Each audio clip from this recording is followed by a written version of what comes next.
ঈদযাত্রায় ঢাকা আরিচা ও নবীনগর চন্দ্রা মহাসড়কে চাপ বাড়লেও যানবাহনের চলাচল স্বাভাবিক রয়েছে। তবে নবীনগর ও বাইপাইল পয়েন্টে যাত্রী ওঠানামার জন্য যান চলাচল কিছুটা ধীরগতি রয়েছে।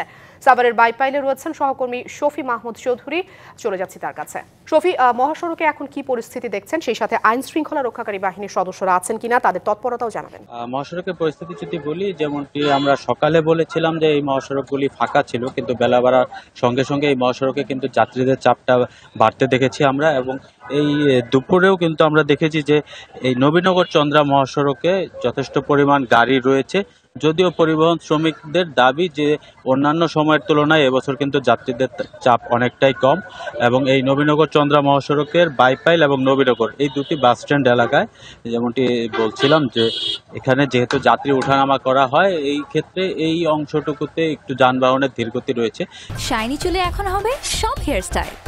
সিল্কোর দ্বিগুণ শাইনি চুল প্রতিদিন। এছাড়া কিন্তু সাভারে এখন পর্যন্ত আমরা কোথাও কোনো যানজটের লক্ষণ দেখতে পাইনি। এবং এই যেহেতু এবার ঈদের ছুটি শুরু হয়েছে অনেক আগে থেকেই, এবং এই অঞ্চলে যারা পোশাক শ্রমিক রয়েছেন তাদের পোশাক কারখানাগুলো 25 তারিখ থেকে ধাপে ধাপে ছুটি দেওয়ার ফলে অনেকেই কিন্তু আগে ভাগেই বাড়ির পথে যাত্রা শুরু করেছিলেন। তাই এই সময়টিতে ঈদযাত্রার এই সময়টিতে যে পরিমাণ যাত্রীদের ঢল নামার কথা ছিল সেটি কিন্তু এ সময় হয়নি। এবং পুলিশের পক্ষ থেকেও কিন্তু আমরা যেহেতু এই অঞ্চলটিতে নবীনগর চন্দ্রা মহাসড়কে ঢাকা আসলে এলিভেটেড এক্সপ্রেসওয়ের কাজ চলমান, এবং এই চলমান উন্নয়ন কাজের জন্য কিন্তু সড়কের বিভিন্ন পয়েন্টে কিছুটা সংকীর্ণ হয়ে যাওয়াতে এখানে যানজটের একটি আশঙ্কা ছিল শুরু থেকেই। তবে পুলিশ প্রশাসনের কর্মদক্ষতা এবং তাদের বিকল্প বেশ কিছু পদ্ধতির কারণে এই অংশে কিন্তু আমরা এখন পর্যন্ত যানজট দেখতে পাইনি।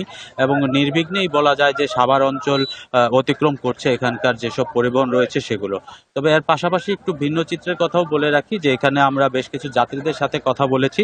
যাত্রীরা বলছিলেন যে যানজট বা অন্য ধরনের ভোগান্তি না থাকলেও এখানে কিন্তু আসলে ভাড়া নিয়ে একটি অভিযোগ তারা তুলছেন যে বাড়তি ভাড়া আদায় করা হচ্ছে, যেটি আসলে প্রতি ঈদেই করা হয়ে থাকে। এবং যাত্রীরা বলছেন যে শুধুমাত্র প্রশাসনের লোকজন যানজট নিরসনে কাজ করে যাচ্ছে, সেখানে ভাড়া যে বাড়তি আদায় করছে সেদিকটি কিন্তু কারো নজরে নেই। তারা দাবি জানাচ্ছিলেন যে বাড়তি ভাড়াটি প্রশাসনের নজরে আনা হয় এবং তারা যেন ন্যায্য যে ভাড়া সেই ভাড়া দিয়েই গন্তব্যে পৌঁছাতে পারে।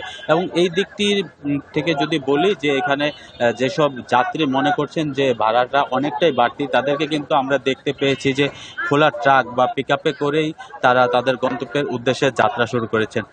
এই রোজার মধ্যে তপ্ত দুপুরেই আমরা দেখতে পাচ্ছি যে একটি পিকআপ ভরে শফি, আপনাকে অসংখ্য ধন্যবাদ যুক্ত থাকবার জন্য।